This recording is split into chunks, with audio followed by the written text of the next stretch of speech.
పంచాయతీరాజ్ వ్యవస్థ బలోపేతానికి కూటమి ప్రభుత్వం కట్టుబడి ఉందని ఉప ముఖ్యమంత్రి పవన్ కళ్యాణ్ అన్నారు. రాష్ట్రంలో ఈ నెల 28న ఒకే రోజు అన్ని గ్రామాల్లో గ్రామ సభలు నిర్వహిస్తున్నామని, ఈ కార్యక్రమాల్లో పెద్ద ఎత్తున మహిళలు పాల్గొనాలని పిలుపునిచ్చారు. స్వచ్ఛ భారత్ కార్యక్రమాలు చేస్తామన్నారు. ప్రతి గ్రామంలో ఉన్న సమస్యలను అధికారుల దృష్టికి తీసుకువస్తే వాటిని సకాలంలో పరిష్కరించే విధంగా త్వరలోనే అన్ని చర్యలు తీసుకుంటామన్నారు. ఎన్నికల సమయంలో ఎన్డీఏ కూటమి ప్రభుత్వం ఏర్పరిచిన వెంటనే పంచాయతీరాజ్ వ్యవస్థని బలోపేతం చేస్తాం. ప్రభుత్వ పనితీరులో పారదర్శకత, జవాబుదారీతనం తీసుకొస్తామని మాట ఇచ్చాం. ఇచ్చిన మాట ప్రకారం ఈ నెల 23వ తేదీన దేశంలో మునిపెన్నడూ లేని విధంగా, జరగని విధంగా రాష్ట్రంలోని 13,326 పంచాయతీల్లో 4,500 కోట్ల రూపాయల నిధులతో 87 రకాల పనులతో గ్రామాభివృద్ధి చెందేలా, 9 కోట్ల పని దినాలతో 54 లక్షల కుటుంబాలకు ఉపాధి కల్పించేలా మహాత్మా గాంధీ జాతీయ గ్రామీణ ఉపాధి హామీ పథకం కోసం ఒకే రోజున గ్రామ సభలు నిర్వహించి తీర్మానాలు చేస్తున్నాం. దేశంలోనే పంచాయతీ వ్యవస్థను ప్రవేశపెట్టిన రెండో రాష్ట్రం మనదే. 73వ రాజ్యాంగ సవరణ ద్వారా పంచాయతీలకు రాజ్యాంగ ప్రతిపత్తి కల్పించి 3 దశాబ్దాలు దాటింది. ఇప్పుడు రెండో తరం సంస్కరణలతో పంచాయతీ మలిదశ విప్లవం మన ఆంధ్ర రాష్ట్రం నుంచే మొదలు పెడుతున్నాం. గత 3 దశాబ్దాలుగా ప్రతి స్వాతంత్ర దినోత్సవానికి, గణతంత్ర దినోత్సవ వేడుకలకు మైనర్ మేజర్ పంచాయతీలకు నామమాత్రంగా 100 రూపాయలు, 200 రూపాయలు మాత్రమే ఇస్తూ వచ్చారు. మనం తీసుకొస్తున్న పంచాయతీ సంస్కరణలో భాగంగా 100 రూపాయలను 10,000 రూపాయలు, 250 రూపాయలను 25,000కు పెంచి మా ఎన్డీఏ ప్రభుత్వం చిత్తశుద్ధిని చూపాం. ఆ సంస్కరణలు కొనసాగింపుగా గ్రామ సభలు నిర్వహిస్తున్నాం.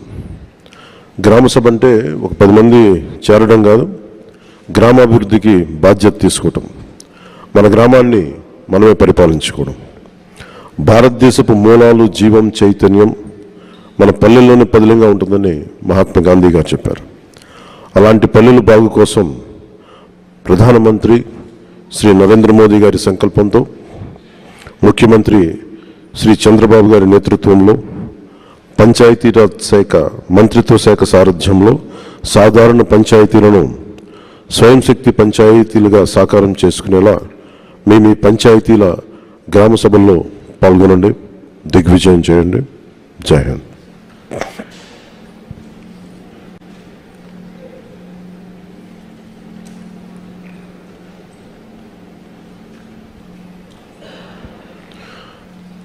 గత ప్రభుత్వంలో 2019-2023 వరకు 40,000 కోట్ల 579 కోట్ల రూపాయల జాతీయ ఉపాధి హామీ పథకం పనులు చేశారు. కానీ అవి ఎక్కడ కూడా దాని రిజల్ట్ ఎక్కడ క్షేత్రస్థాయిలో కనిపించలేదు. దేనికి వాడారు డబ్బులు?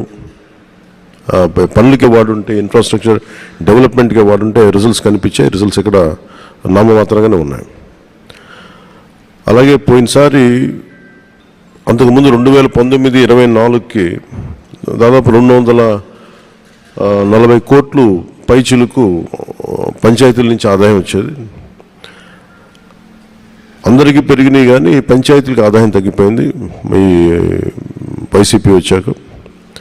సో వాళ్ళు 170 కోట్లకు పరిమితం చేశారు. 19-24 అప్పుడు 240 కోట్ల నుంచి 270 కోట్ల దాకా వస్తే 19-23కి వాళ్ళు 170 కోట్లకు పట్టుకొచ్చారు.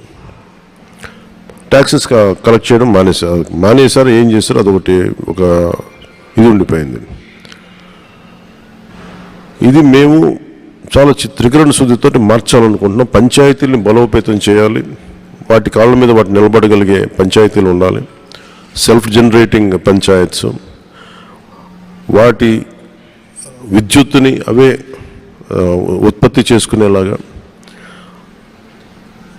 రాష్ట్ర అభివృద్ధిలోనే కాదు దేశ అభివృద్ధిలో కూడా చాలా కీలకమైన పంచాయతీలు కీలకంగా ఉండాలి అని చెప్పి మన రివ్యూ మీటింగ్స్లో కూడా చాలా ముఖ్యమంత్రి గారితో జరిగిన రివ్యూ మీటింగ్లు కూడా తీసుకున్నాం. అలాగే ప్రతి పంచాయతీకి ఒక యూనిక్ గుణం ఉంటుంది, ఒక ప్రత్యేక గుణం ఉంటుంది. ఇప్పుడు మనకి విశాఖపట్నం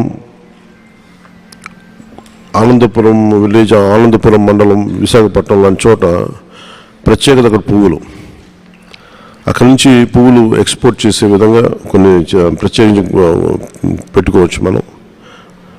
అలాగే అరకు కాఫీ మన అరకు విలేజ్ నుంచి వస్తుంది, అరకు మండలం నుంచి.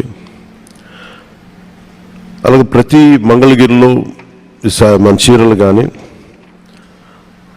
మన సత్యసాయి జిల్లాలో లేపాక్షి కానీ, అలాగే ఒంగోలు జిల్లాలో చీమకుర్తి గ్రామం కానీ, బాపట్లలో వేటపాలెం కానీ, కృష్ణా డిస్ట్రిక్ట్లో చిలకలపూడి కానీ, ఇలాంటి ఏ జిల్లాలో ఏ పంచాయతీలు తీసుకున్న కొన్ని ప్రత్యేకతలు ఉన్నాయి. సో మీ పంచాయతీల ప్రత్యేకత ఏంటి, దాన్ని కూడా రేపు గ్రామ సభల్లో తదుపరి గ్రామ సభల్లో ఇవన్నీ నిర్ణయించుకోమని చెప్పాం. So we would like to promote that plan. దీంట్లో పెద్ద ఎత్తున యువత, మహిళలు పాల్గొనాలని మేము కోరుకుంటా ఉన్నాం. ఎందుకంటే మీ భవిష్యత్తు ఇది. గత ఎన్నికల్లో రాష్ట్రం కోసం మీరు ఎలా తరలి వచ్చారో, రాష్ట్ర మీ బాధ్యతగా చేపట్టి ఎన్నికల్ని ఎలా తరలి వచ్చారో, ఈ గ్రామ సభలకు కూడా రాష్ట్రంలో ఉన్న నలుమూలలో ఉన్న యువత, పక్క రాష్ట్రాల్లో ఉన్న యువత, మహిళలు మీరు పాల్గొనాలని కోరుకుంటా ఉన్నాను. ముఖ్యంగా మహిళలకి నేను విన్నవించుకుంటా ఉన్నాను. ప్రెసిడెంట్ ముర్ముర్ గారు కూడా విలేజ్ పంచాయతీ నుంచే వచ్చారు, సర్పంచ్గానే ఎదిగారు. ఈ రోజున ఆవిడ ప్రెసిడెంట్ అయ్యారు. అందుకని మహిళలు ఈ 1/3 ఈ సాధికారత పొలిటికల్ ఎంపవర్మెంట్ జరగబోతోంది. దాంట్లో భాగంగానే మీ గ్రామ సభల్లో మహిళలు కూడా చాలా బలంగా పాల్గొనాలని నేను